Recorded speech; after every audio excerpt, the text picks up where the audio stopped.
Boy, oh boy. Welcome back, folks. It's another episode of the Josh Potter Show, and I'm excited because guess what? I'm going to be out and about on the road. Coming up here, I'm going to be here in Los Angeles first, staying home September 25th with Dan Soder at the United Theater. Then the next day, the 26th, we're going to Seattle. I don't know what the venue is up there. Just found out about it yesterday. So look for that, September 26th. Going to be in the Pacific Northwest for a bunch of shows in October. Tacoma Comedy Club, Spokane. Then we're going down to Oklahoma City. Lots of stuff. TheJoshPotter.com. Go check it out. Today, a very special guest. You're going to be able to see him at the New York Comedy Festival for his show, The Event of a Lifetime. And boy, is it, folks. It's one of my favorites. Absolutely hilarious. Give it up for Todd Glass, everybody. Thank you. Yes! They clap for us. I appreciate it. So thankful that you're here. Thank you. Loved you for a long time. I don't even know if you remember this. Back in 2013 is when it happened. You came to Buffalo. I emceed that show. Mark DeBonis was the middle act. And then you came to my apartment afterwards. It was like Thursday night. And we just got so high. You sent a kid out. One of my roommates, you sent him out with like your credit card. He went and bought a bunch of pizzas. Of course I remember. I actually found the podcast. You did your intro to your podcast in my living room. That I didn't remember. You passed the phone around. We had like, it was almost like an Almost Famous moment where every open micer that like people were like texting. I don't even know if texting, 2013, I guess texting was a thing. But people started gathering, and there's like 8 of us in a circle, and you passed the phone around, and we're like, everyone give a little intro. Oh, you got to send that to me. Yeah. You know, it's funny that you start with that because that is one of my favorite things on this planet to do, and that's hang out with. You do that often? I do it a reasonable amount. I could do it more. Sometimes the other comedians, sometimes you're in a city where everybody's available all week. Sure. Sometimes they're not, But whenever they are, I love to hang out with, whether they're literally doing it a month, Sure. And there were a bunch of people like that in that room that night that were barely into it. But if they're comics, they don't have to be good on stage yet. They're still comics. They're that people that do bits, and they get it. And I really do love, my favorite thing to do is hang out with comedians. It's when I'm at peace. It was such a surreal night for all of us. And now, 2 of those guys, they're writers. They're out here. They're writers for like Cartoon Network. They're writing for, there's like 3 or 4 guys doing stuff now. Nice. Back then we were so poor. It was such a fun night. We had tons of weed for some reason, even though we were poor. I think my rent to that apartment was like $250, and I struggled to pay it. But that was awesome. And then the next night we went, you were like, let's make it a little more low key. Or less people, maybe. Yeah. And then we got real high at your hotel. And me and Mark DeBonis thought we killed you. Oh, that's because back then, it doesn't really happen anymore. Sure. But I would get too high. Well, I think it was the wine. Yeah. Because I was drinking wine with you, and that will make me have like, what is it called? Cross-faded or whatever. It's not funny, but interesting that you say that because I always forget that is when, because I wasn't putting it together while it was happening. And then 6 months would go by and I would have it happen again because I didn't drink with pot that much. Mm-hmm. So when I did, and I did figure it out, you've usually had like maybe even just 3 drinks. Sure. And it's like, and then I get too high. I can't, it's like I lose my equilibrium. I have to take deep breaths. I still have fun though. It only lasts a little bit and then it passes. Of course, I've had it happen to me where people were like concerned, where I like green out almost because I think of myself as like more of a tolerance or whatever, and then I go hard, and then all of a sudden I'm like, and people are like, "Oh my God, Josh is gonna pass out." It's like, no, I just need a second and some water. I need a little bit of time and somebody hopefully to say he's okay. Yes, because if I have to lift my head while I'm breathing, it's probably going to take about 25 minutes. If I have to lift my head, if somebody goes, hey, you doing okay? And I have to go, yeah, I'm okay. And I have to start all over again. Of course, yeah. And I can almost throw up if I had to speak, even for 2 seconds. Well, luckily we were in the hotel, so you didn't have to go very far. We were like, I remember just leaving going like, I hope you're all right, bye. And then we're like, should we have left? And it's like, you said even the next day, you were like, that was the right move to leave. Yeah, you guys sort of just politely just took off. I'm like, bye. But that was one of those weekends that just felt like a movie. It was crazy. Yeah, so I always appreciated that. You know, in the show that I'm doing in New York, I open it with I wanted to open it to have somebody sing For Once in My Life, I Have Someone Who Needs Me. Because no bullshit, no like overly, when I met comedians, I knew that night. I went home and I was like, I'm going to have friends. I relate with these people. And they sort of gave me a life. And so it ends up, Alyssa Sabo is a comedian, but she's also a great singer, and she's in the band. And she opens up the show, and she doesn't sing For Once in a Life. She shreds it. She shreds it in the opening of the show, and it's something. And that's just dedication to every comedian I've ever met or worked with. I watched the clip you sent me. I mean, it's like a comedy show. It's like a lounge show. It's like a music concert. I mean, and you always have the aesthetics of the stage. I mean, I remember when you came into the club, I feel like they bought things to change like the setup of the club that weekend, because I feel like you know about Helium, right? Yeah. This was in Buffalo Helium too, so it was like you came in. I feel like they bought new curtains, they bought like candles for the tables. Like it was like you remodeled the club, and it stuck that way for a while. It might be like if there's a window and lights coming in because it's the summer. I might go, hey, we got to just black that out and stuff like that. They were nice. I love Sean, the manager there. Yeah, he's one of my best friends. He did it. He didn't even do it with any, like, he did it happily. Yeah, he likes that stuff too. He was a great energy. I really liked him. That was a fun club to hang out at after the show was over. That's another thing. Yeah. Hanging out with staff, and they would hang out. We'd go to the front bar, and we'd just hang, and it was like pure joy for me. That's my favorite thing to do too, and I feel like when you do it, the staff loves it. And I feel like they don't get that very much. You know, it doesn't happen as often as maybe as it used to. Yeah, maybe a lot of comedians, they don't, I don't know. Maybe it doesn't happen. Maybe a lot of, on sobriety or whatever. Yeah, that's a new thing now. A lot of them are sober. When I was starting out, it felt like everyone was drinking. I do enjoy drinking sometimes. Pot is definitely better for me. Sure. But I found the number before it ruins my show. Yeah. And I go, because I had a situation happen. I was not proud of it. I really wasn't proud of it. You talking about drinking? Drinking too much. Yeah. But if I have 3 or less, I'll even say it could make my show better. Yeah, I get that. Does the 4th one turn it garbage? No, of course it doesn't. But that's where it starts. Does the 7th one? Yeah. Yeah. So 3 or less, I can have. Especially when there wasn't pot around. Now that there's more pot around, but when there wasn't pot, you couldn't get it easily. Yeah, well, some cities it's tough. Yeah, some cities not as much anymore. Right, but right. Some cities you just didn't have any pot. Maybe you didn't know anybody that had it. And late show, I wasn't feeling it. I would do 2 shots of Jägermeister, and that would just Now I'm ready. Well, that's kind of what I learned through the years, was that I just stick to beer, and I always know where I'm at. If I do liquor, then it gets a little wishy-washy. Maybe memories are erased from my head for a little bit. So now I just stick to beer, and I'm always kind of here. You know what I mean? By the time the beer gives me the buzz, I'm bloated. I get that. Trust me, I'm bloated I feel bloated all the time. Me too. But that's the thing. It's like you just kind of stay at the buzz. You can't get higher because you can't go super drunk with it because you can't possibly consume that much liquid. Right. So the bloat kind of keeps you at a certain buzz, you know what I mean? You know those people, though, it's like a different breed that they can, and not just young people, but they can go, I had 11 beers. Well, yeah, that's kind of me, but but that's over the course of the whole night, you know what I mean? Like in an hour, I can't have like a 6-pack in an hour. Can people do that? I feel like there's like bigger people that could do that. I mean, if you can put more inside of you. Then you can if you can contain more liquids in your body. Oh, that's so funny. Now, Todd, you're not a sports guy. No, but I understand. But I'm not. I'm not mad at sports. No, of course. You know, some people are like, I know. sports. Trust me. There's people out in this audience that are mad at it. But last night I went through a little something. The Buffalo Bills is my favorite team. They played the Baltimore Ravens Sunday Night Football, and the whole game they were getting destroyed. They were losing. It was awful. And then they came back and won at the end. And everyone's like, "What a great game! Aren't you happy?" So I wanted to address the many messages and emails. I hated that. I hated that every minute of that experience.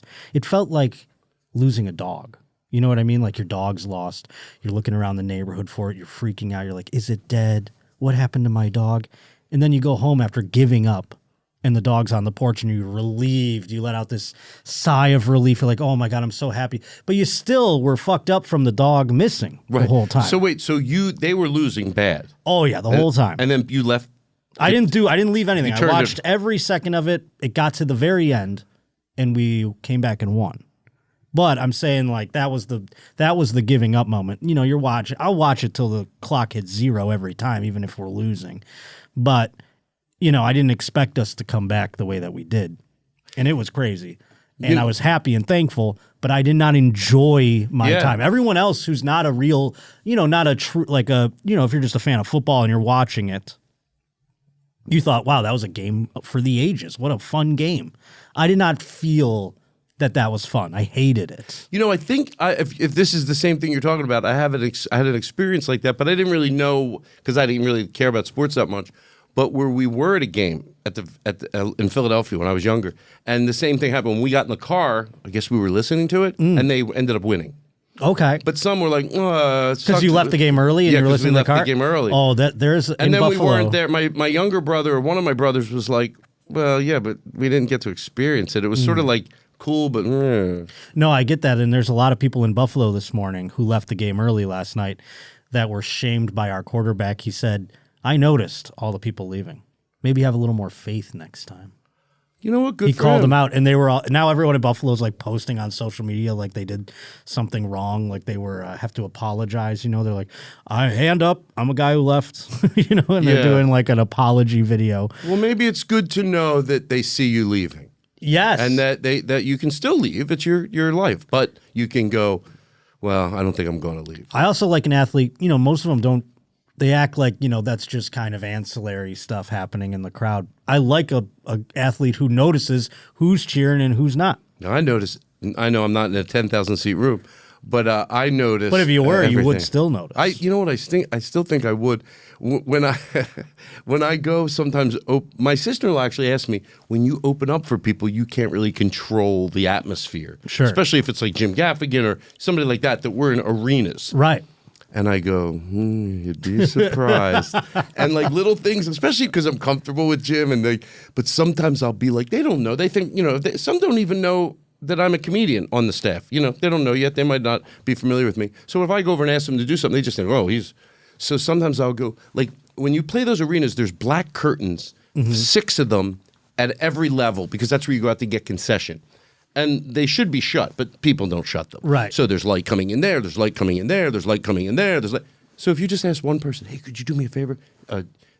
Could you, before we start, just, ask everyone to shut the curtains and man them? Sure. And they do. Yeah. And then all of a sudden you see, because we're down there, you see, right.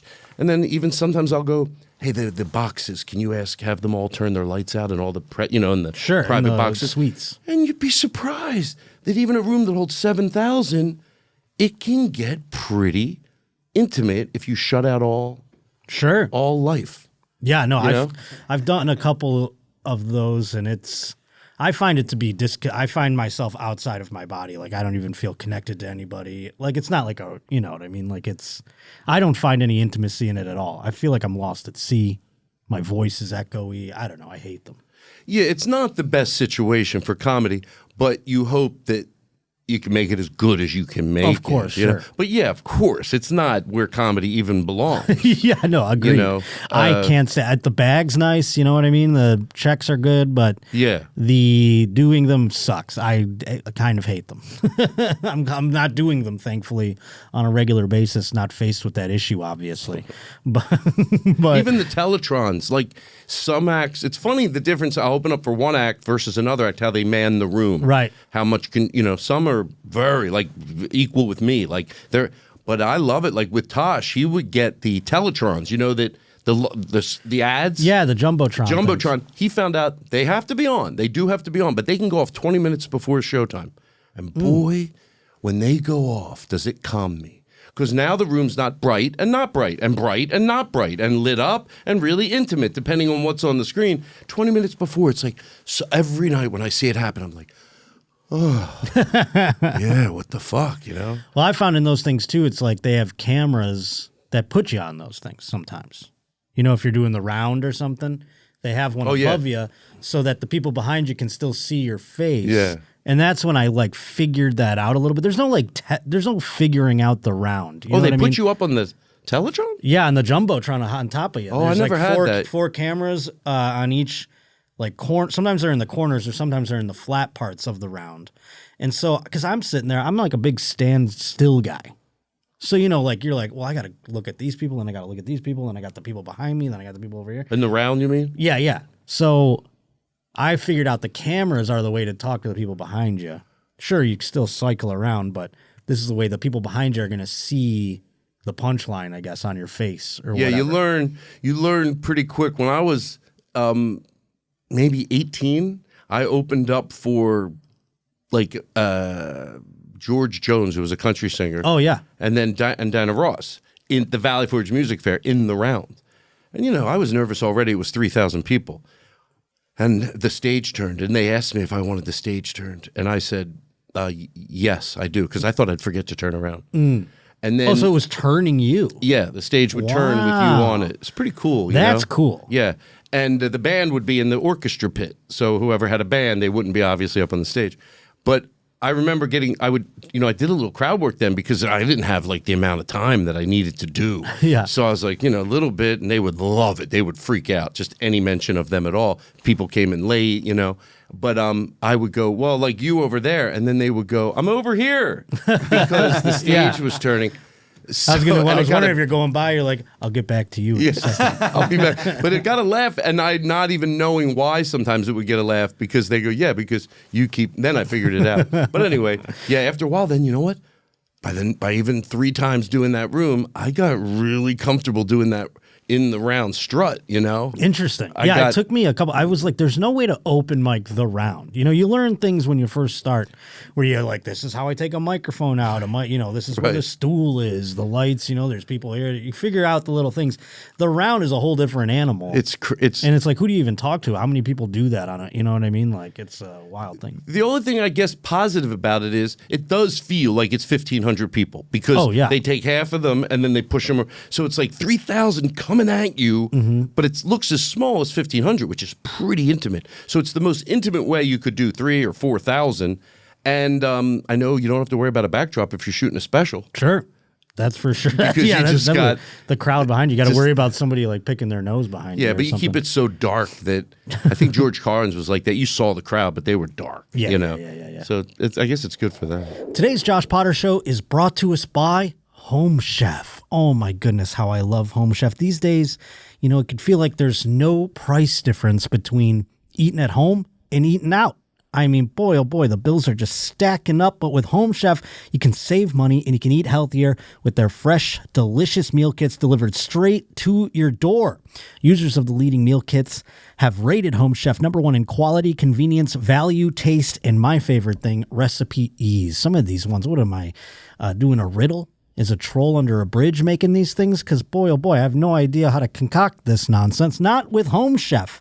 It's so easy, and you put it together, you don't even put any thought into it. It's so amazing. For a limited time, Home Chef is offering my listeners, all the roaches out there, 18 free meals, plus you're going to get free dessert for life and, of course, free shipping on the first box. So go to homechef.com/Potter. That's homechef.com/Potter for 18 free meals, and you're going to get free dessert for life. Again, homechef.com/Potter. Must be an active subscriber to receive the free dessert. Oh boy, folks, week 2 of NFL football is happening this week. Oh, week 1 was so enjoyable. I'm so glad football is back. And by the way, with DraftKings, who is a sponsor of today's Josh Potter Show, every touchdown can bring you closer to a payout with the DraftKings Sportsbook. It's an official sports betting partner of the NFL. And this isn't just football, it's first touchdown fireworks. It's anytime touchdown rushes. It's live bets, the ride, every momentum shift you could change. It's up and down, the waves. It's unbelievable. All at DraftKings. Every play is your next shot to win. And I'm taking a look at the week 2 Bills anytime touchdowns, and I think I'm more interested in the first touchdown score, James Cook plus 500. I think that one's going to be in my repertoire this week when I'm picking my touchdowns. And new customers, this one's for you. You can bet just $5 and get $200 in bonus bets instantly. Plus, score over $200 off your NFL Sunday ticket from YouTube and YouTube TV. That way you can watch all the bets that you're making. Your season starts now. Download the DraftKings Sportsbook app and use code Josh Potter. That's code Josh Potter to get $300 in bonus bets instantly when you place your first bet of $5 or more, plus over $200 off NFL Sunday ticket from YouTube and YouTube TV in partnership with DraftKings. The crown is yours. Gambling problem? Call 1-800-GAMBLER. In New York, call 877-8-HOPE-NY or text HOPE-NY 467-369. In Connecticut, help is available for problem gambling. Call 888-789-7777 or visit ccpg.org. Please play responsibly. On behalf of Boot Hill Casino and Resort in Kansas, 21 and over. Age and eligibility varies by jurisdiction. Void in New Hampshire, Oregon, and Ontario. Bonus bets expire 168 hours after issuance. For additional terms and responsible gaming resources, see dkng.co/ftball. NFL Plus premium offer available only to new and former NFL Plus subscribers. Additional NFL Plus premium terms at nfl.com/terms. Well, speaking of audience members, and you mentioned Philly, we have a sports story that I'm very curious your opinion on. Sure, I love it. Hey, just so I don't have to worry about it, yes. I'm going to interrupt you real quick. If I had a few things I wanted to plug, do I do it at the end? I'm sorry, plug away. I thought you mentioned the ones in the text. You want to do it at the end of the show? Plug them now. Okay, thank you. And that way I won't. That way I'll be all ears. And then we'll plug them at the end too. So I am going to the New York Festival. We're going to Second City in Brooklyn, and we're just transforming their whole theater over there. And we're going to go in there and do shows every night of the festival. So I'll be at New York City November 7th through the 16th. We have like 15 shows. I'm looking forward to it. Then I'm going to go to Vermont October 2nd, 3rd, and 4th and do a dry run. Nice. With the keyboard player. Then next in line in Philly, October 30th, 31st, and November 1st. Whole band. 7-piece band. The exact show I'm doing in New York, I'm running in Philly. Vermont, it's awesome. close, but I don't have the whole band. And there we go. That's all I got. So thank you. Awesome. I'm sorry. I thought you just had the no, thing that's that texted okay. me there. But thank you for letting me give a shout out. And you let me get to reset and hit my right button. There you go. Beep, beep, beep, beep. Beep, beep, beep, is beep, this beep, beep, beep, what I think it is? beep, beep, beep, beep, beep, beep, beep, beep, beep, beep, beep, beep, beep. Yeah, we got intros, and little things are playing. I love but it. yes, no, this happened to a Phillies fan. Is this the woman? It sure is. It's like the Zapruder film. I got 3 angles of this thing. I have hundreds of people that sent this in. Can I say something about this? Sure, please say anything. We're gonna watch Now, look, it. And I'm not sure about this because it's usually you root for the underdog, and that was we thought the guy and the kid, and they gave it away. I thought all that was smart. That's Right. what an intelligent person does at a game. You just go, here you go, whether they're right or wrong. He did the right thing, and anything he gets is great. But today, when I saw it, I went, really watch when the ball. I never saw. I sort of understand why she thought it was hers. oh, well, interesting. Is anybody else thinking that at all? Let me set it up for people who haven't seen it. What happened was Harrison Bader hit a home run, and this is in Florida, I do believe. Even though they're Phillies fans, this is in Florida at the Marlins Arena. So there's not a lot of people there. Not a lot of people go to Marlins games. So it's very empty. So the home run rattles around in the seats. A man runs over. He battles for the ball with a crowd of people, reaching for it. Typical home run gathering things. Takes it back, gives it to his son. Then a woman runs up to him and gives him a tongue lashing, and he gives the ball to her, and she goes back to her section and holds it up, flips off everybody in her section for getting the ball. Because I watched her take it from a child. Well, and they start booing her. And then they booed her, and then she flipped everyone off. So we have the video here. We have this is the first video. We do, and I do just want to mention there is a growing number of people who agree that she is kind of in the right here. So the opinions are split. Well, I'll tell you, yes. They're split for a number. Let's watch it, and then I'll give you my good to hear that, because here. I thought I don't want to be the and now I'm even thinking already. Well, except if it's a kid or something like that, is that what you do? Because he did run over out of his section. Well, I'll tell you this. Here we Play go. it We're first, gonna and then watch I'll it. tell you what. Yeah, okay, cool. Typical. I always make that mistake, talking too much before. So there he is. He runs. He's in the red shirt. Can you show it again? Yeah, here we go. This is a quick one. He runs over. No. How did he beat them for it, though? He didn't go that far. Now I changed my mind. Yeah, I mean, it's tough to go very far. No, I thought he ran maybe much further into, it's in their area, let them have it. But he only runs, you can count the seats. Couple of seats, How many seats? So, yeah, but you know what? It proves he can be in the right, but also being in the right doesn't mean he should have kept the ball. That's what you teach your son, that ball's cool, but you know what else is cool? If this person, give him the ball. That's such a well thought out. I heard Camper World, not only did they reach out and give him all this stuff and he met the play, I heard, now I don't know if it's true or not, but they gave him a trip and tickets to this future game, and they gave him an RV. I hadn't heard about that part. I can imagine with the social media fallout from all of this that, everyone's like, let's give this kid many gifts. Because they're doing the opposite for the lady. They are ruining her life. They shouldn't do that either. The right side can still be, you can still prove your... What the etiquette, I believe, at a baseball game is, the ball is a free-for-all. You know what I'm saying? Sections be damned. If you can somehow make it running down the stairs, because there's oftentimes a baseball game that's so empty where a ball will go rattling off and then people have to converge because there's just emptiness in that area. So whose jurisdiction is it at that point? It's up in the air. The fact that he got over there and still got the ball, and he didn't rustle it out. It wasn't half in her hands or her fingers were touching it. He wasn't crawling over other children to get it. Can you play it again? There are some other people that do that. The home run guy, what's that kid's name? There's a kid that goes around he's more like a middle-aged man at this point. I'm going to slow it down. Thank you. So you can see he starts over here. Okay, one. And this is them. This is the woman here. Same section. No, it's not far at all. I changed.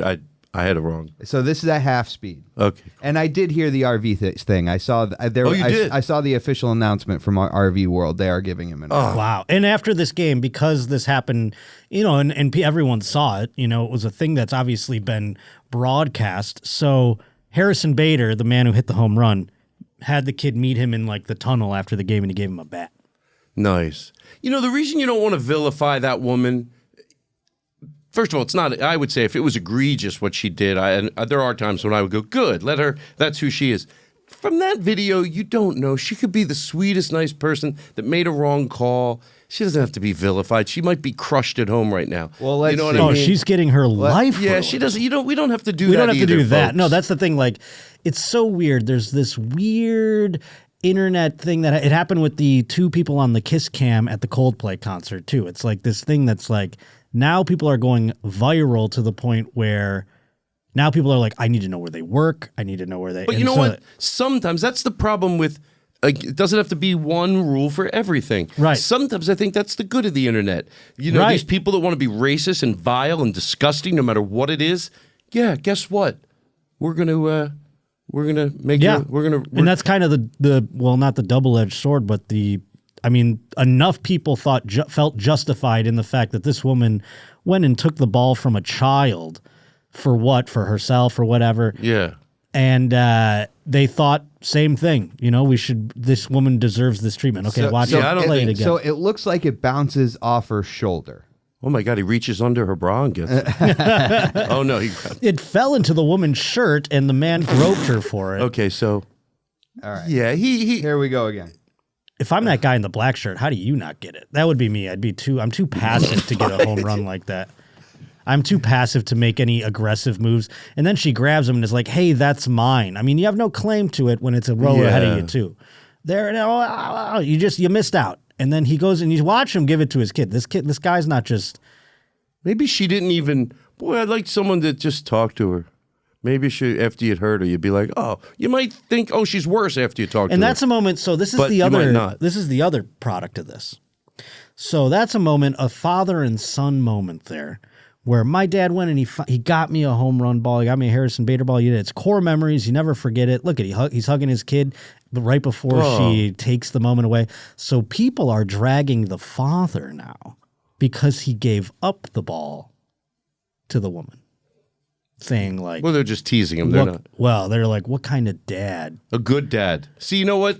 Sometimes in life, not everything has to go up for debate. Sure. You can just go, I'll tell you what, and people can disagree. Well, Here's it's amazing what how the tide has turned on this dad. Yeah. Well, no. The tide only turns, and I'm going to try to use the right word, not like idiot or moron or anything. Like, what would you do if you were a therapist trying to analyze those people that are giving the dad a hard time? Just, it sounds like more of an insult, but I really do mean it. Low functioning. Understanding, no spirituality, no understanding of what you really need to teach your children, but very low functioning, because I don't think I'm high functioning. Matter of fact, I didn't even graduate high school. Sure. But I understand that dad did the right thing. Well, Hands down, he did the right thing. That's what a sane person does. Anybody who thinks he didn't, well, I'd like to see the way you get along with your coworkers, your children. What kind of parent are you? Yeah, I would love to see people like, because that's what it's like. What do you want this dad to do? Yell at this lady in front of his kid? Fight and get the ball. No, get away. You know, come on, my dad punched 4 ladies to get this ball just now. You know what I mean? Like, that's a different kind of memory. So the dad's kind of like, this lady's psychotic. Yes. I gave her the ball because, listen, she needs it more than we do. And for I'm anybody sorry. That says like, oh, well, it's good that happened because they got the camper. Yes, but you're allowed to stop before he got the camper and make judgments on this whole thing. Right. Because yes, obviously now, okay, everything turned out fine. Yes. But I don't, let's be nice to the woman too. Come on. Yeah, but it is funny, yeah, like the dad giving up the ball, everyone telling him, you know, we had a word for what you said. You said low functioning. We call them cognitively young here. But why do you have to put it on youth? Because when you're young, your brain's less developed. Not always. I think it goes the other way sometimes when I see older people versus brilliant young. They shrink as well. You know what it is? I think like there were always dumb people in the world, for lack of a word I didn't want to say before. Sure. In the 50s, in the 60s, in the 70s, in the 80s, and the 90s. So if we just talk about the intelligent people from every era versus the intelligent youth from this era, I got youth's back. And I know for anybody that goes, well, why does he fucking say that every time he goes on a podcast? Because I don't feel anyone says it enough. But when I say cognitively young, I'm talking a child's brain. Oh, a child. Never mind, as Gilda Radner would say. Not just a youthful fella. I'm talking child. Yeah. And I wasn't barking at you, by the way. Oh, no, of course. I was barking at like what they say you yell to the canyon. Yes, no, I did not take it Good. that way. Thank you. Play the other I scouted out 17 angles of this thing. I want to just see the rest of them here. Look, someone got the cell phones have some angles. Maybe we can see more or hear more. This is a good one. Yeah.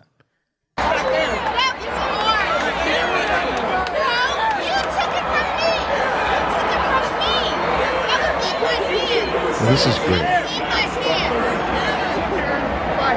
Of course, they have to put it on themselves. Oh, everyone's like... I wouldn't judge anybody at the time that booed her or whatever. Now it's time later, but yeah, like... Yeah, the people that booed her weren't like, what's her home address?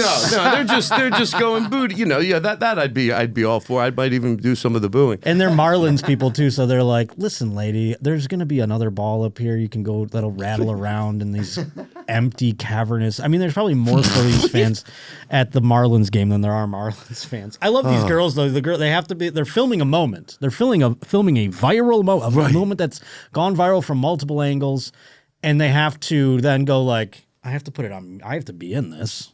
Oh right. Well, I should. I mean, if this goes viral and I'm not in this, well then what's the point? And they have to make their little reaction faces. That's funny. I think it's like those people on TikTok that just watch other videos and react. Yes. And I feel they're just sitting there while it's playing. Oh. I like these two. I love them too, yeah, because they yelled at the lady. Yeah. Well, they're just, they're like, this lady's screaming in a little boy's face. I have the audio to this. Do you want to hear it? Yeah, Hold on. yeah. Hold on. I think I did. You piece of shit! I hope you die! You fucking piece of shit! I'm gonna come over there and pull your hair, you fucking piece of shit! Well, I did hear what she yelled. She goes, glad you earned that, because she was saying, like, I earned that ball or something like that. And then she went back. Do we have the other video? Because there's a video. From Philly. I know. That's why I thought it was also double interesting. But if this didn't happen in Philly, this would have never happened. This was in Florida, right. This is in What would Florida. happen in Philly? It would be it would be more crowded. There would be someone would have just caught the ball. Probably there would be less of a deliberation about what happened. And if they saw this woman go yell at a little kid, I think Philly justice would have. Yeah, maybe the guy would take the ball in Philly and he'd just crash it into her skull. Hey, you fucking Yeah, the guy would have never given up the ball in Philly. No, he would have been like, He'd kick tell his rocks, son, lady. "You shove the ball down your pants, son. Shove that ball in your pants. If she goes for it, we'll get some money out of this." Yeah, they would have never even let that woman come over and yell at that. No, child. oh no. I think this is this the video of her going back to her section? I think so. Let's see. Because then she gets a hero's welcome.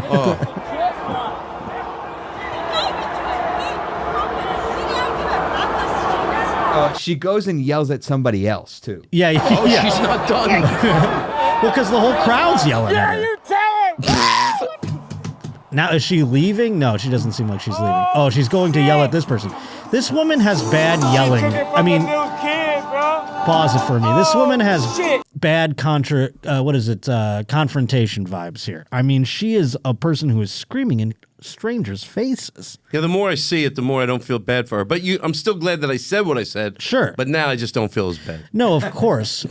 And, again, like you said before, you don't know what someone's going through or whatever. But boy, oh boy, just like if this was my mother, I would be mortified. I would just be like, Mom, you cannot scream in strangers' faces. I saw my mom speed walking once with one of her friends. I was with my friend. I said, "Don't ever do that to me again." That's the most embarrassing thing that I've ever had to explain away. Two of my friends saw you. Is she even at this game with anybody? Because then she's coming back and then you have to act like you're like, I'm not with this fucking lady. Oh, wait. Yeah, she is with somebody. All right, keep playing it. I love it. Oh, shit! I love the Sade. Might have to meet the Sade. Were they playing that for her? I don't think so. Rude operator. I don't think so. I think that was just like, I don't know, probably Colby Noby or whatever his name. Norby hit a single or something. Karen is ready. Oh, she's turning to everybody. Now she's flipping those people off. How do you sit back down? Oh, God, with the heat. With the heat on her neck, there's a person now. I've changed. Now I understand her more. That doesn't care. Like a friend of mine used to say, he was just a good he was a therapist, so he had some clean ways of asking you questions. Like, when do you say something? Like if you're somewhere and sure. He goes, well, what do you want out of it? Like if there's someone in the airplane maybe talking really loud into their phone. What do you want out of it? Now, there are times you have to take the uncomfortableness to stop the behavior. Of course, there are times you're just going to have to. Whatever it is, you can't let it go. But he goes, what do you want from it? And I'll say, harmony. And he goes, you think you're going to get it from talking to this person? Mm-hmm. What do you think? And she's the person that doesn't even understand the heat that's on her neck. Right. I would have to leave because even if I was in the right, the heat on your neck, the stares of hatred, but she just sits back down. Yeah, how can you sit back down and just be like, so Tuesday was cloudy or what? You know what I mean? Like you're just enjoying the game again. I would be like, we got to get out of here. They're going to throw things at us. I feel like, you know what I mean? Like, and you mentioned the thing on the plane about like someone having I'm the person that just sits there and like, I would have been the guy in the black shirt who was like, oh, the ball. Oh, I didn't get it. And everyone would have been like, oh, it was right there. And you're like, yeah, I'm a sit and seethe kind of guy. I don't say anything because I can't take, like, again, there's probably been situations in my life, but any ones where I did say something, people go, yeah, you had to because you're but mostly, I always think of what my friend said. What do you want out of this? Sure. One guy at the gym was wringing his underwear into the dry sauna, into the mechanism. I swear to you, the mechanism. Sometimes I think, am I making that up, or did I? I didn't say anything. Now a young kid did. Thank God for the youth, that he didn't care about. He goes, hey, I don't know if that's good for the machine, one guy said. And the other guy goes, the young kid goes, yeah, and I don't want your ball sweat in there. It's like, but what I thought was, what do I thought? I thought of my friend, I want harmony. Do you think you're going to get it from a guy wringing his underwear into the dry sauna? when I left, I saw that guy got hit by a car. I was so happy. Blood everywhere, smushed all over the place, just blood and guts. And I just went over and I said, "Thank you." That's karma. That's karma. Yeah. And speaking of karma, CarMax, ladies and gentlemen, you got to get over there. They got some good stuff going on. They're a sponsor. Smooth I am so operator. glad. I am so glad. You might have even more, but I've wanted closure on this story. Interesting. And you could ask a few people, hey, do you know about that? And then I think, is it just because it's on Instagram and TikTok I'm more aware of it? But I asked my brother. He goes, oh, I saw that. But so this couldn't have been better to come and get to watch this on slow-mo, and every angle of it is great. I'd tell you, I'd love a little more. Like, I know that this lady had her life ruined for at least a couple of days. And then people started, the rubber band always snaps back, like you said. And then people are going after the dad. People are like, hey, people are going after the people that are going after the lady. Now it's like, it becomes a melee.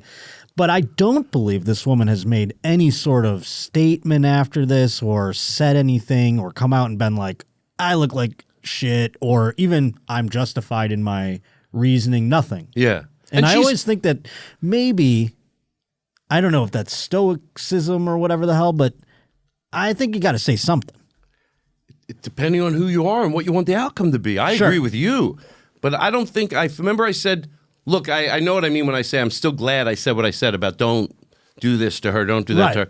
But as this rolls out and I see her turning to the crowd, I think I know who she is. Yes. I think I know who she is. And sometimes you don't. Sometimes you hear someone speak and you go, oh my God, I didn't know. I didn't think, they go, oh, I was going to go, maybe she didn't see it was a kid. That was, and then I see the video you showed and I go, she knew it was a kid. This is wrong because she definitely got doxed. Yeah, but hopefully. Yeah, but she wasn't a teacher. I didn't know this. I wasn't going to even mention the specifics of it, but when I'm you say saying she got I was just doxed, interested. she didn't get fired from her job. She shouldn't. That shouldn't happen.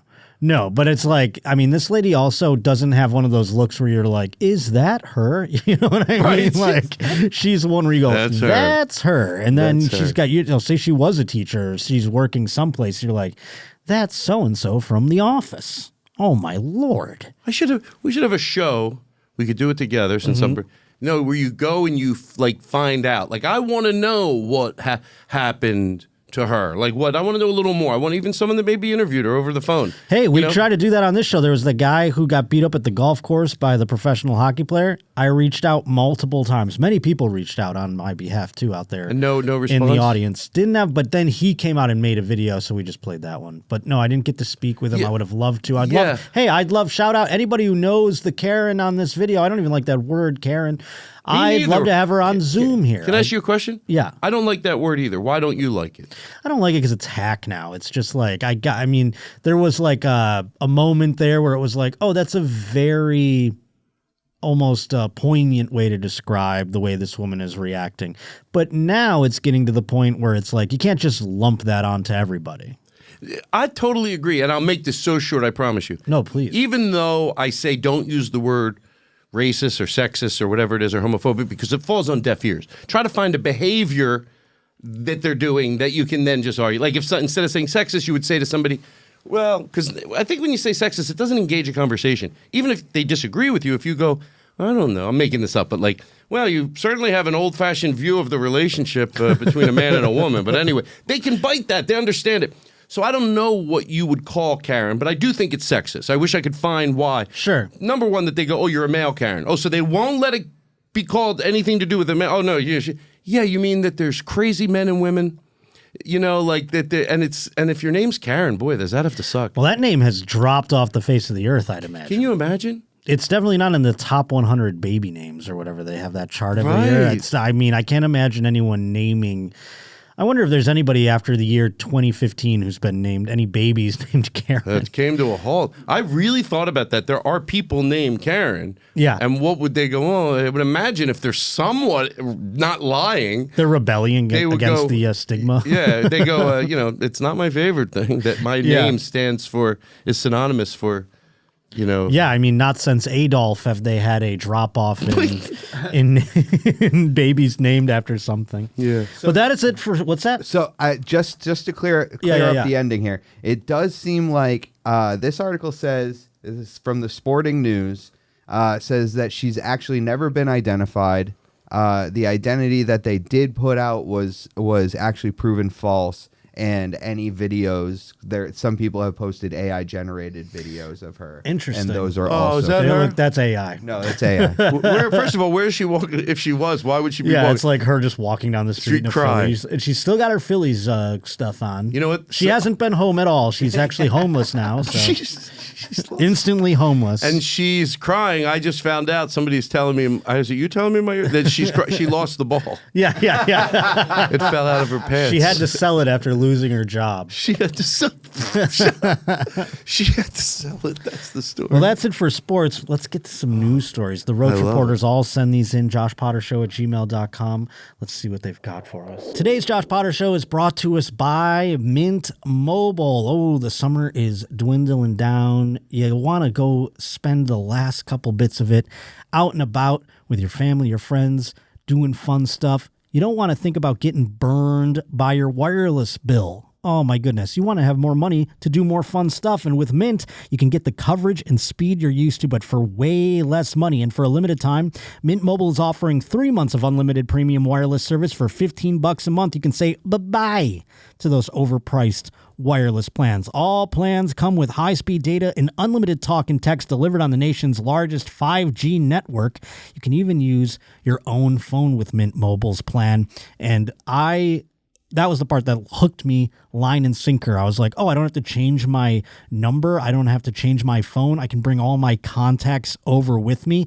Yeah, that sounds good because I don't want to do that whole, I got a new phone text, and then people are like, who is this? And then you're like, oh, I guess my friends don't really know me. So right now, you can get 3 months of unlimited service from Mint Mobile for $15 a month.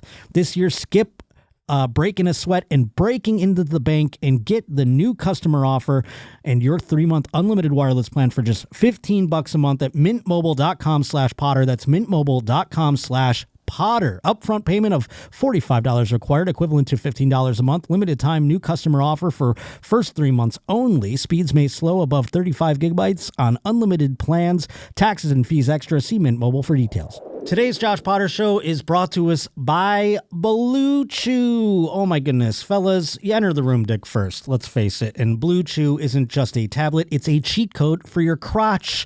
Stronger, harder, longer lasting. Like someone gave your downstairs a little pep talk in the gym membership.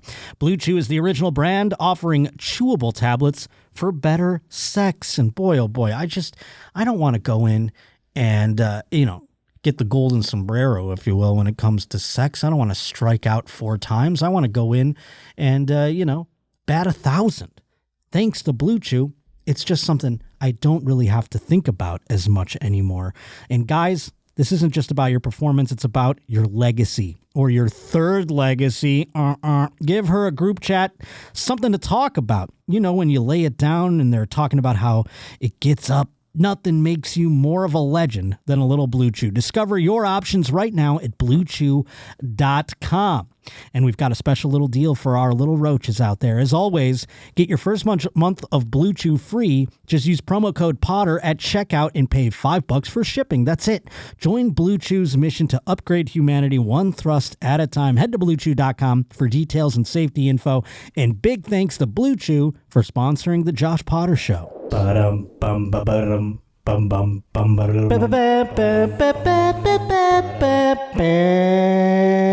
Does this story have a video? Because I would love one for this, but I doubt it has. I don't think so. Now, you're a psychedelic man, aren't you? You've done mushrooms, haven't you? I have. You have. I have. Have you done them out in the outdoors? No, but I just talked to someone that lives in Denver, and they went to this botanical gardens. Have you ever heard something like that? Yeah, I've been to a botanical gardens are pretty much the same everywhere, right. I'd imagine. I think there's one in Pasadena. Yeah. And he went on mushrooms, and he said it was really, really nice. See, that's nice because a botanical garden is in a city. If you get lost in the botanical garden, You don't have to worry. yeah, you just make a phone call and someone's like, you're in aisle 7 or whatever they call it in the botanical gardens. Did this guy just get oh, that would Well, scare that's what me. happened here. 4 hikers were rescued after suffering debilitating psychedelic mushroom high while in the mountains. So all 4 of them are like, I'm tripping out, man. And they're like, me too, man. You got to have one person who's kind of the Sherpa Certainly nice. of a mushroom high. Yes. That's the thing. If you're the one guy, and you're doing them too, I'm often the guy. by the way. You're the guy that's calming people down. I don't know what it is about my relationship with drugs. I've always just been able to be like, well, I'm on drugs right now, and just kind of compartmentalize what's happening to me as that. Unless it's something that's like physically making me like pass out or something. Mentally, I don't get like, I see things and I'm like, oh, I am tripping, but I'm not like, is it gonna end? Like some of the kind of people. So I'm often the guy that's like, you're on mushrooms. It's okay. It's gonna last. I'm kind of like breaking it down for people or whatever. Same with acid or whatever. My friend Troy Conrad was that person. I love Troy. Yeah, he's practically my brother. And when we were first time I ever did mushrooms was with Troy Conrad, and it was everything I wanted it to be. We were laughing so hard, but he knew all the tricks. We would put the mushroom in a peppermint patty, and then eat it, and then take Rolaids, because there's that thing for a little bitty your stomach. I hate the little in your stomach. But if you take maybe it's not Rolaids, but whatever it was. Interesting. And then and it was just like an antacid or something like maybe, that. Yeah. But it was so I'd always like someone like that around. That's why I like acid, because it mitigates the whole like upset stomach feeling. I hate upset stomach feeling. It's my worst. I get anxiety about knowing I'm going to have that, if anything. And that's all on the come up. So when you take mushrooms, don't you get that every time? I do. So now you won't, because you'll know to take... Well, I've kind of been taking just acid recently. But now I know exactly. I never even thought to take like a Tums or whatever the hell it is. Yeah. I'll ask Troy. He seems to know. He knows it all. So these folks were out there. They were rescued in upstate New York after they got lost while experiencing the debilitating psychedelic mushroom high. That's what this article keeps calling it, by the way. I don't know if that's like what they call it in court or something like that. The hikers were in the Slide Mountain Wilderness. I'm not sure where, it's upstate New York, evidently. An interconnected trail hike ranging from 1,100 to 2,600 feet in elevation when they sent a text message reporting that they were lost. Who do they text? They text their aunt. We're up here in the mountain. It's like, okay, great. Imagine getting that text. Hey, what do you... Your friends are high on mushrooms and they're like, we're lost. What do you do? Call the police? I guess. I don't know. The police are like, okay, we'll get a hold of the Rangers. I don't know. The group also lost their car keys during the incident. The following day, officials returned to the area and located a sling bag containing the missing keys under a log. Good God. They have nothing else going on up there where they can go send cops to go find a sling bag is the thing that douchebags wear, right? Like the side hang strings with the little. I think so. Yeah, It looks like a bindle without the stick. Yeah, it's like you bring to the gym. Yeah. Do you think that people should have to sign a waiver, maybe that go climb? There are mountains that do that, I think. Yeah, because then these people have to save your life, and they do. Right. But then they have children too. They could. I'm sure people die. That's the thing. Yeah. If you freeze, you freeze. They sent officials. I don't know what sort of sort of institution it is that goes up there, Rangers or something. But yeah, like the bag that was under a log. Yeah. How do they figure that even out? At least they're not risking their lives to come help these guys. You know what I mean? They went to risk their lives to get their bag. How? Well, just going out there, I feel like. But they're park rangers. They know what they're doing. Sure, I guess. They twist an ankle or something. I always thought about that with the people, there's people, growing up near Niagara Falls that, they go and they climb over the thing and they want to go in the falls or whatever. They'll fall down. They're trying to get a nice picture and then they slip down the cliffside or something like that. And then they have to have these guys who are spelunking down to zzz, you know what I mean? I'm like, these guys are risking their lives to go rescue the idiots. Because they wanted now you just have some guy, and sure they train for it or whatever, but at the end of the day, it's still something. People go over in barrels. Yeah. Oh, Niagara Falls. I wonder when the barrel's last time... actually the worst. It's I don't know if it was the last time. I'm pretty sure it was though. But there was a guy named Keith. Can you verify my Somebody info? lived, right? Well, yes, but this man, his name was Keith Jones, I do believe. My mother is macabre about the Niagara Falls stuff too. But this happened while I was an adult. Is it Keith Jones? Over the Falls? Kevin Jones? What the fuck was that guy's name? And he went over, and you're saying he lived or he didn't? What happened was this man walked into the falls. People watched him, walked into the falls. He just laid down, did one of these back floats. The falls propulsion threw him out over the rocks, and he landed, and the Maid of the Mist scooped him up. So everyone's like, oh my God, this man just survived going over the falls. They ask him, were you trying to kill yourself? And he's like, no, I'm a stuntman. He's not a stuntman. He was trying to, and then he lived, and now he had this new fame. Kurk Jones. Now he had this new fame, and he was a local celebrity. He was, on Good Morning America. He's doing all this stuff. But you think he might have been trying to kill himself? Well, yeah. So then he goes, for my next stunt, I'm going to go over in a barrel. The barrel, much heavier than just his body, did not get thrown out over the rocks. In fact, got thrown into the rocks, and that's how he died. Oh. This is our stunt man here. In his second attempt. Yeah, no, he wasn't a stunt man. He was a mentally ill man who, accidentally lived and went over the falls. I have a book on all the people that have gone over. How many is it? I don't exactly know Roughly. the number, but it's I mean, there's in this particular book, I think there's 7 or 8 major cases. The one that sticks out in my mind is the child who lived. And every year they bring it up and they still interview him. And he's 70 some years old now. But there was a small child who in a life draft fell out of the boat up the river. And then they couldn't rescue him. The current took him past the point of no return. So they couldn't even get boats in there to save him, especially in the 70s. And again, the moral of the story is if you're light enough, then the falls is traveling. The current is so strong. If you're light enough, it will throw you out, propel you so that you don't crash into the rocks below. It says an estimated 20 to 40 people go over the falls each year. What? But not live. No. Yeah, no, people kill themselves in there all the time. With It's most, almost with most being hypnotizing. suicide. I don't know if you've been up close, There's nothing right they can next do to to it. stop it? These No, suicides? because you go the railing's right there, and I tell you, and people say this, and I didn't believe it until I was sitting there. If you stare at that water right up next to the railing, if you stare at it long enough, there's something hypnotizing about it. It people say it calls to them to crawl in. It's crazy. Well, it's like when you want to hit somebody in your car. Is it the same thing? Not even out of anger. No, just I get what they're you're saying. walking in You have front. a What if- image, or you're just driving, or when you're driving, you just go what if I just went, let's do this right now? It's that feeling. Yep. But everyone has that to a degree. No one's doing it, but there are some people who do it. You know what I mean? So that succumb to that. And that's what a lot of that is. And then also, people in the area, Niagara Falls isn't exactly a thriving metropolis, so some poor guy is just well, I'm going to do it, and what a way. You know what I'm saying?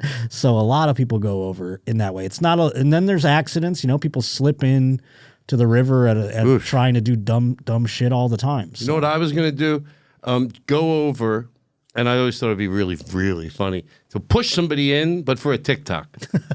You know what I mean? And then I tell the family, I go, it's for a TikTok. No. Hey, it's for a TikTok. It's for a TikTok. Thanks for the hits. Yeah. I was obsessed with the guy. I actually was present for it. The Walenda, one of the Walendas walked over a tightrope over the falls. And did he live? He did, because also this is the part that kind of was dumb to me. The state made him wear a harness so that if he did fall, he would just dangle there. Could you imagine he would wish he fell into the falls if he did that instead of dangling there. All this stuff gives me my stomach gets I'm afraid of heights. I don't really. Oh, this would have freaked you out. I mean, I didn't even fathom this part. You think a tightrope. You think it's just like a rope across and you walk straight across. But no, it's like a cable. And it's actually got slack in it, so the elevation difference is walking down 2 floors. So he had to walk down and then back up, and the mist is on the cable, so it's getting wet, and there's wind, so it's blowing, and so you see it rippling. It was intense watching him do that, and he was doing practice runs in the parking lot, out out in the parking lot near the hotel, and they were blowing fans on it and shit. It was fun to watch. But yeah, I was obsessed with that. I don't know. Niagara Falls has always been a wild thing for me. Do you ever go to Burning Man? Burning Man is where? I don't know. It's in the desert somewhere. It's not. What's the other one that I always get? Coachella's for rich kids, and they wear light up stuff, and they take high end drugs. Burning Man is more of it's now. I think it's also rich kids. I really don't know much about it but it is like a drug-fueled desert dust thing. Burning Man just happened. Yes. Yeah. Jamie Flam at the Typewriter Dynasty. Oh, yeah. He, in his backyard, they erected this huge bird that they were going to bring to Burning Man. Yeah, that's what it is. It's art stuff. Yeah, it's cool. Crazy. It's drugs. It's sex. It's cool. A couple people have compiled Burning Man stories for me. We have like Dean Rivers sent these in. T-Bone, my boy T-Bone is an award-winning Roach reporter. Huge Duck sent in something, but there's been multiple. So first off, we have the Orgy Dome, which is something at Burning Man, evidently. They have an orgy dome. What is, let's hear this. I think it's self-explanatory, but one of the Burning Man's longest-running and most notorious attractions, dating back to 2003, the infamous Orgy Dome, has been destroyed beyond repair by high winds that swept through the area. Oh, I was going to go.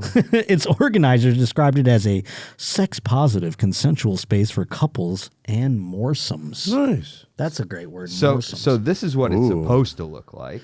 Ooh la la. And Are you an orgy guy? No, I'm too shy. I am too. I feel like it'd be like dodgeball. Like I'm going to get picked last or be watching from the side. And then this is what it ended up looking like here. Is that it? Just the sign? It's gone? It's just dust on the ground? No. The inside was the tents over here. Huh. But I do get it a little. There's destroyed. That's the other thing about Burning Man is that I feel like every year it has some deliberate, debilitating storm. I can't say that. I know. It's like where they have it.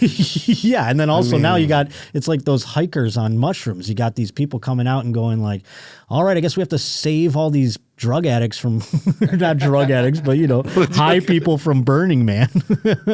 There's nowhere else they could have it. I know. Let's have it like it's better. No, it can't have it at a park. Got to be so far away. You know where they should have it? Where's that? They should take these old malls that are a thing of the past. Let them have. They could connect tents to it. They could get it bigger. Let them have it at the old malls. Or even on a lesser scale, just make those malls an orgy dome. I feel like you get bodies back inside of them again. Yes. So another story that happened, Dean Rivers sent this in. A woman who didn't know she was pregnant delivered a baby at the Burning Man. I think this has a video. How do you? I mean, this happens, so I get it, but she doesn't. How do you not know? You just go, I had a bad burger 8 months ago, and then all of a sudden. But we hear these stories.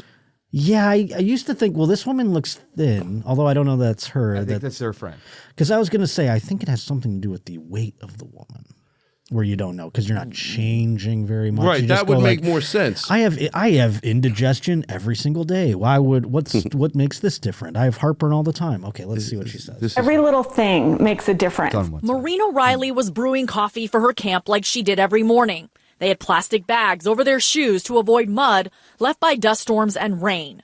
Day 4 of Burning Man started off calm before the chaos of an unexpected visitor's arrival.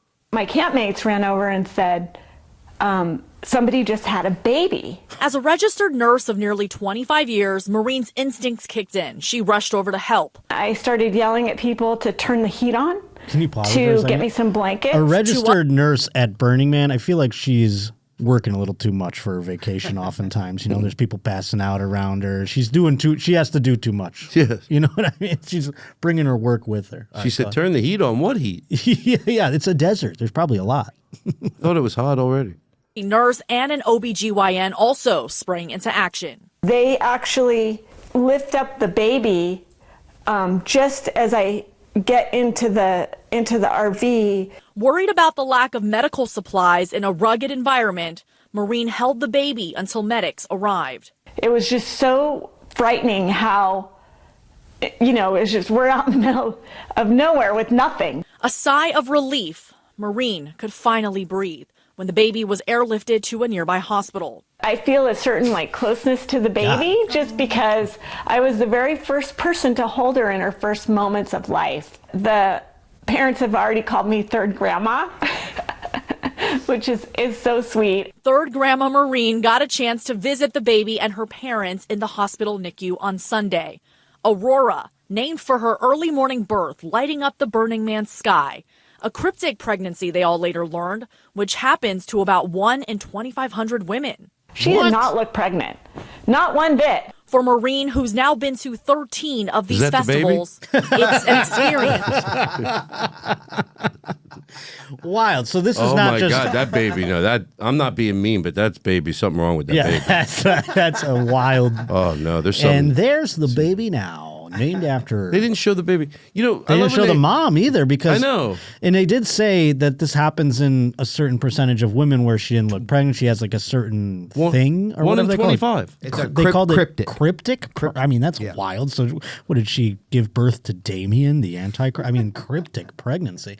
But yeah, so they didn't. It wasn't just the story of a fat woman who didn't know she was pregnant, like happens so often on the TV show. I love when they have not really the footage for the story. Of course. Now here we they make do fun an of that all all the right time. job of trying. They don't do a good job, but compared to something on TikTok, sometimes when you see videos or Instagram, they'll be like, "This dog attacked this baby," and then they show the first picture. You go, "I think that is the dog," and that's and then they show another breed. You know, barking at a fence, and they change. It doesn't matter. Then they show a chain link fence where it says "Beware of dog." Yeah, and they then just they anything show, they have. Right, if anything, right, it doesn't even matter if it has to do with the story. And then they show a sign that says "hospital." Right, exactly. No, yeah, we have. I mean, this is something that we deal with on this program every week. We just dissect the dog shit B-roll that they'll put inside of things, the packages. They did a decent job of this. They didn't have much. I mean, they didn't even show the mother. I don't know that the mother they wanted to show.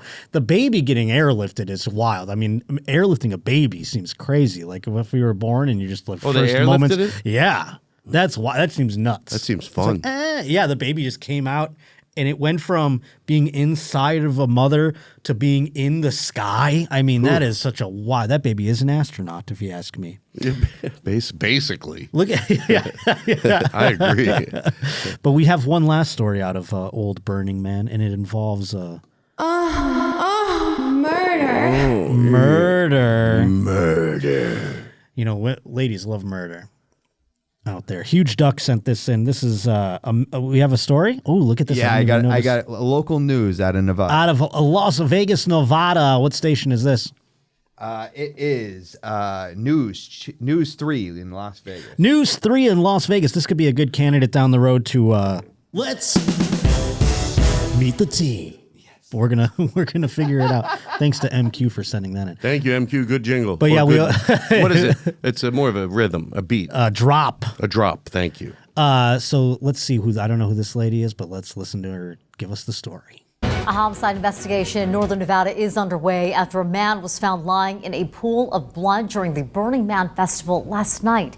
Good evening and thank you for joining us. I'm Marie Mortera. What a way to start the show. The County Sheriff's Department says there is no further information available at this time, but the investigation is ongoing as people continue to leave the festival. News 3's Jane Davenport spoke with someone on their way back home, and Jane, he says he couldn't believe the tragic news. Marie, the man I spoke with is choosing to remain anonymous in this Can you story. pause it for a second? See, now I like this. The woman isn't standing out next to traffic while she does this part. Marie, I'm here on the side of the road. Well, it's like, whoosh, whoosh. She's at least doing it inside of the, some sanity. The studio. And this is, by the way, another candidate we're going to need to. Let's meet the team. We're going to want to do that at some point. Jot this station down. What do you think of the First Lady giving her presentation to start the show? A bloody pool. Right. And welcome, by the way, to the news. It's all grabbing people. Yeah. That's supposed to grab people. It was a bloodbath in Brea this weekend. What happened? And then they go, something, not really a bloodbath. Well, let's see if they have what their kind of footage is of this, if they show any. Referred to him by his playa name, Zip, and just like the reference to a playa name, there are many things he says people just don't understand about the environment at Burning Man unless they've been. But last night's tragedy was a shock to the community as they continue to question what exactly could have happened. What exactly could have happened? What exactly could have happened? You don't need to do. I don't know what school is that. Syracuse, or there's like one teacher there teaching everybody the same. Do you know what one real quick? Yeah. One night, me and a friend, I don't know if we really figured it out or not, but we were saying the same thing. Like, you know how in stand-up comedy or acting, it gets better and better and better because it's more real. It's not disrespectful to old acting, and it's not disrespectful to the brilliant comedy that we've had, in every year has had brilliant comedy. Right. It's not disrespectful to that at all, but it just gets more and more real. That's a good thing that the art is growing. It's not a bad thing. But with the news, so we go, well, why hasn't it happened in the news? Like, why are they still delivering it? Because, you know, if you go back to look at 80s comedy, it was some comedians just were very formulaic. Even me a little more than I look back now. I'm like, I just want to talk like I talk, not that bullshit I was doing. And I wasn't the worst. But we tried to do the news, maybe for the news, because they're delivering these horrible things. They can't have any emotion. So not for every story, but we wondered if, like, that's in a way what they do, because you imagine if you had emotion and you're talking about all these horrible things. Well, that is a good point. You can't have emotion. You kind of have to keep it. Some people don't have the ability to just kind of cut that off. That's why it's a skill thing, really. Yeah. And if they make and you're right, like they're not doing the news like extra, read all about it. You know what I'm saying? There's like it's changed too. It's like murder on the desert. You know what I mean? Like there used to be a different way that people would present it. Yes, it was more in just like acting where it was like, hey, see, you know, it was like people were doing that. Yeah, they're like. So they are doing it to sound not disconnected from it, but to deliver it in a way that is benign. Maybe. But you don't have to just go, an hour a day. You know what I'm saying? Split the difference. And also if you're a newscaster. And also they're reading. A lot of times they get the copy, they look at it, but they're not, you know, I don't have to sit here though when I'm doing it. I go, a man found dead on August 30th at Burning Man. You know what I'm saying? Burning Man. Police say that they're in question and they'll know early tomorrow morning. Inspectors, it's just. You can say it with the proper emotional intelligence. You can even be invested at some. You let's say split the difference. You know, you don't have to be, and also know the story you're doing. If it's not a story where you need to have that cadence, well, that's an oftentimes thing we look at too when they're smiling while they're like 4 dead today. Well, so this woman kind of had a little bit of that where she was like, "Welcome to News 3 in Vegas." You know, let's see. So this lady is doing something extra here. What is she's talking? She's on the phone with Zip. She's on the phone with Zip. Okay, for his playa name. Oftentimes, a playa name is applied. Okay, go ahead.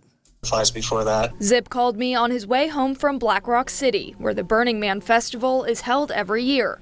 According to the festival's website, it's a week-long event where people can find art installations, performances, and, quote, radical inclusion. In all, it's a human experience that doesn't happen anywhere in the world other than Black Rock City. Every year, the festival ends with flames as a giant structure of a man burns, hence the name Burning Man. It was at this time, around 9:15 at night, when police say a festival goer flagged down an officer, alerting them to a man lying in a pool of blood. That man was pronounced dead on scene.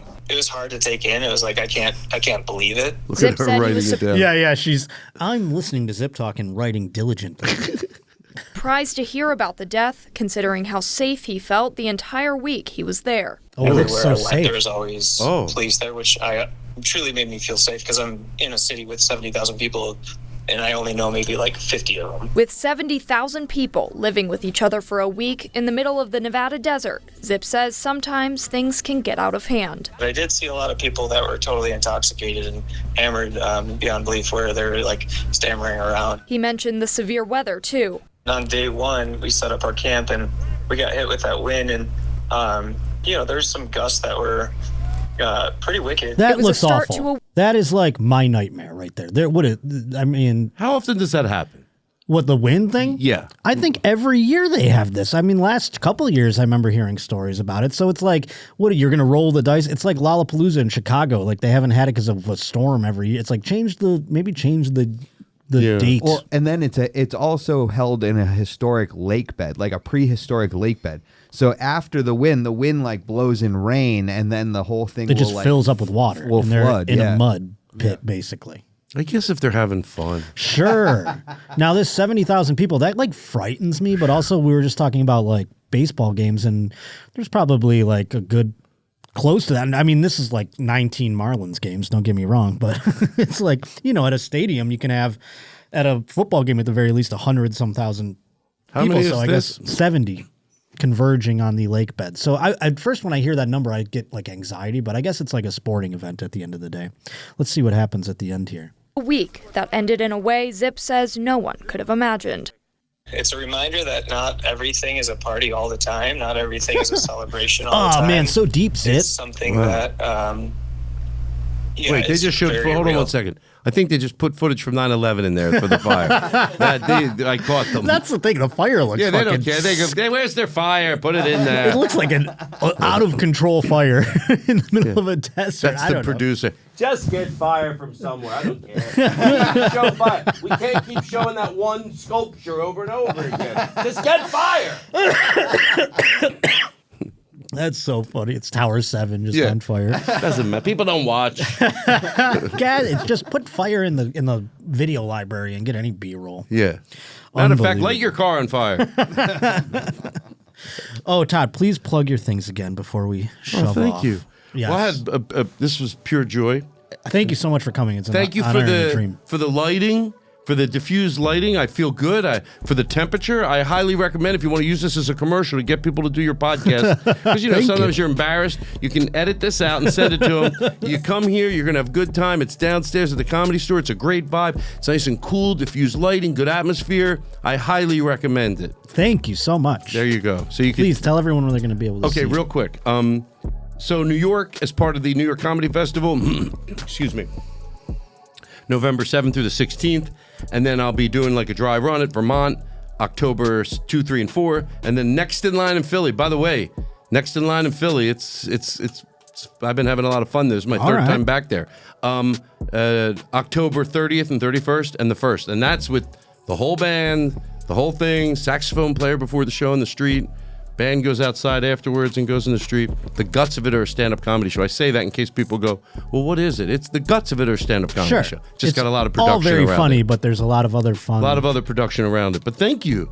Of course. We got to do the pizza thing again. Oh, that was so much fun. I wish Colin and Lucas were here. They, like I said, they're killing it in this town. They're writers. I love it. They're working on television and shit. And like we all, every time we see each other again, because I don't really get to see them that much since then too. I mean, but we lived together at that time, and we're always like that was like the most epic night of us. Well, you know what? It's so easy to do it again. Again, the good thing about if you don't have kids, you don't have the responsibilities of certain people. You can play more. Yeah. And so we could get together. I have a fire pit in my backyard. Oh, that would be awesome. And even on those hot days, you think but by the time it's 8:00 at night, you can light a little fire. Sure. And it's a lot of fun. So let's recreate that. Yeah, night. that would be fun. That was awesome. Thank you again. By the way, I want to thank you for one other thing. Yeah. Because this is Ed, I appreciate you letting me drop in the middle of your show this 60-second ad in the middle of it. So you're going to put it right here. Thank you very much. That was very kind of you. Oh, of course. And now we're on the other side of it, times. and we're wrapping up the show. Hell yeah. I gave you a place. Thank you. Well, no, we're going to keep it right where it was. No, I meant another video ad. Oh, another. That I give you and you do it in post. No, I appreciate that too. I appreciate you letting me drop. That was so nice of you. That's a minute. That's a long ad. Thank you. I appreciate it. You let the whole thing run. That means the world to me. It really does mean the world to me. No problem. Well, folks, you can go see me on the road, thejoshpotter.com, Spokane, Tacoma, Oklahoma City, all on sale. We got more coming in November. And, oh, yeah, this month I'll be with Dan Soder twice here in Los Angeles and once in Seattle, September 25th, 26th.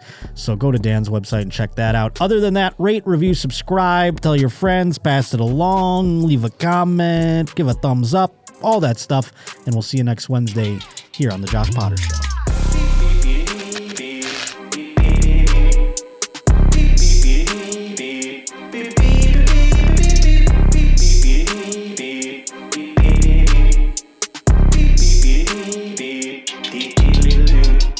Coming to 11 direct with the Roach. We shotgun the beers, I got time for a toast. It's the only place I get my sports like for real, son. He taught us nobody's more sus than Russell Wilson. Here's the deal, son. Won't find us in Walmart. Josh Potter, keep it frank, kinda like a ballpark. It wasn't nothing talking all that jism. Turns out there's a lot of semen terrorism. Now it's time we hit 'em. Bringing Votto to the plate. Roachy, your awards with Chase O'Donnell the Great. Let me stop for a second, cause it's Ask Marty time. Cause it's idiocy, you know I cannot abide. Not a fan of these guys, gonna damage the rise. Worse than the host known as the Roach. Leave an idiot woman standing on the side or looking like she just tripped into a moat. I'ma kill this Henny beat like murder. Been in more studios than most have ever heard of. Pleased to be listening, hit that like and subscribe. So many bills, hats got the mafia vibe. A lot to describe like a Roach reporter. Teacher on OF, don't report her. Trying to live life with my mannequin wife and my mannequin kids, if that's my mannequin right. Been a fan of this guy since the Roach Motel. Couple 100 weeks in, still funny as hell. From the tit cups to back sis and blind eyes, Potter has one of the best shows of all time. Now watch this drive. Pop a couple tall cans with the Roach King and caught the vibe. Ready to pour more, scurry out the floorboards, hit like, comment, and subscribe.